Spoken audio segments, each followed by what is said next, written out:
toutes et à tous. Donc Anne Steinbach-Terre-Noire, députée à la France Insoumise, Nouveau Front Populaire de Haute-Garonne. Et merci donc de me donner la parole maintenant, parce qu'effectivement, je suis désolée, je ne pourrais pas rester jusqu'au bout de la mobilisation, mais c'était hyper important pour moi d'être présente ce matin pour vous rappeler, vous redire notre soutien à moi bien sûr, mais aussi à mes collègues Adrien Clouet, Christophe Bex, François Piquemal, que vous connaissez. Vous redire qu'on partage votre colère contre ce plan social absolument indigne, plus de 1000 postes supprimés à travers toute la France, 700 ici à Toulouse, alors que les commandes, les carnets de commandes sont archi pleins, alors qu'il faudrait au contraire préserver toutes ces compétences hyper précieuses, hyper stratégiques en ce moment, alors qu'on sait que les résultats de l'entreprise, le groupe déjà l'an dernier affichait des résultats records, et là vous le savez donc on a eu les derniers résultats sur l'année 2024 qui sont encore des résultats historiques. Je crois que les objectifs de commande sont déjà pratiquement atteints pour l'année alors qu'on est en début d'année, 25 milliards je crois, une augmentation de 9%, les chiffres d'affaires qui dépassent les 20 milliards, là aussi on est sur une augmentation de presque 12%, et malgré ça ils maintiennent ce plan social. Franchement c'est une honte absolue, et en plus de ça maintenant on voit très bien que c'est les salariés qui en payent le prix, alors que tous les syndicats, vous aviez annoncé ça, vous aviez alerté,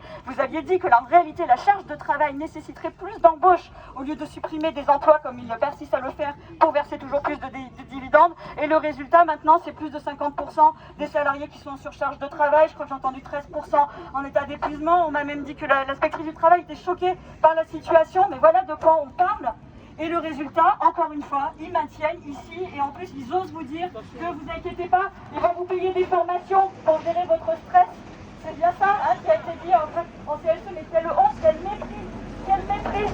Donc en fait ils ne responsables de rien, on va vous expliquer un peu mieux comment mieux gérer votre petite routine matinale, comme si c'était ça le problème, et pas leur politique délétère qui en plus risque de détruire une industrie spatiale, encore une fois, de pointe stratégique innovante, une industrie d'avenir qu'on devrait au contraire préserver. Je voudrais rappeler que derrière, il y a l'État aussi qui est responsable, parce qu'il est un des principaux actionnaires de Thales, parce qu'il est le premier client de Thales à l'Enia Space, et c'est absolument indigne, insupportable qu'il laisse faire comme ça. Mon collègue Arnaud Saint-Martin a encore interpellé justement le gouvernement il y a quelques semaines dans l'hémicycle au sujet justement de la politique spatiale. C'est du blablabla en face. Alors là, l'industrie spatiale, ils savent pas. Franchement, ces gens sont des incompétents.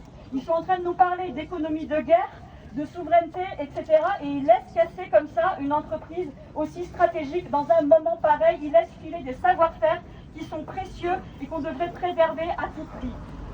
On a continué à les interpeller, vous avez vu déjà, donc on a fait des courriers au ministre, notamment sur l'initiative de notre collègue Christine Arrigui aussi, que je veux saluer par la même occasion. Nous avons continué donc les interpellations. Il y a mes collègues de la Commission Défense qui organisent une délégation dans 15 jours et qui ont demandé dans ce cadre de rencontrer à Toulouse le PDG du groupe. Donc voilà, donc juste pour vous dire qu'on lâche rien, on reste à vos côtés, et vous aussi lâchez rien. Bravo pour votre mobilisation qui est exemplaire, une intersyndicale comme ça qui tient la route avec tout le monde, qui se mobilise depuis des mois et des mois pour des emplois et encore une fois pour des compétences qui ont un enjeu capital pour la souveraineté de notre pays.